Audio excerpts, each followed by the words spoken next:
আমার নবী চিৎকার মারছে, আজরাইল আমি না হইলে তুই হইতি না, আমি না হইলে কুল কায়নাত হতো না রে।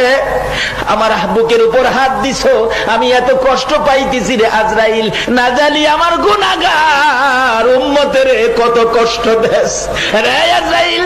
আমি রাসূল তোরে এই মুহূর্তে বলে দিলাম, আজ থেকে কিয়ামত পর্যন্ত আমার গুনাহগার এতিম উম্মতের জান খানদান করবি রে। আমার উম্মতের সকল ব্যথাগুলো আমি নবীর বুকের উপর চাপাইয়া দে। আমার আল্লাহ বলেন, বন্ধু দিতে হবে না, চাপাইতে হবে না, এই দরখাস্তটা করার জন্য একটু ব্যথা তোমাকে দিলাম।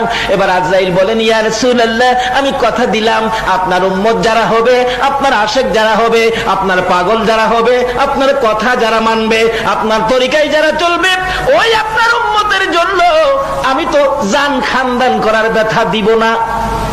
নবী গো আপনার সাথে ওয়াদা দিলাম, আপনার উম্মত যারা হবে গো, আপনার উম্মতের জান আমি এমন ভাবে খানদান করব, ছোট ছোট বাচ্চারা যেমন মার স্তনের দুধ খাইতে খাইতে ঘুমিয়ে যায়, কোনো খবর পায় না, ঠিক এইভাবে আমি আজরাইল আপনার উম্মতের জান খানদান করব। যেমনি ভাবে মার স্তনের দুধ খাইতে খাইতে বাচ্চাগুলো